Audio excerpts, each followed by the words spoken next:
Prirodoslovni muzej. Odpravili smo se v prirodoslovni muzej, ki smo ga raziskali z zvočnimi vodiči.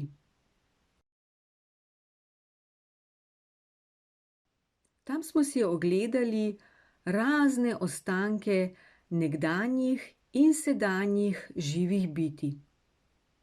Potem smo imeli delavnico, ki se je imenovala Kača ni igrača. Tam so nam razlagali o kačah, kako ravnamo, če jo vidimo v naravi. Prvič, je ne ubijemo. Drugič, počasi se umaknemo. Tretjič, se je ne dotikamo.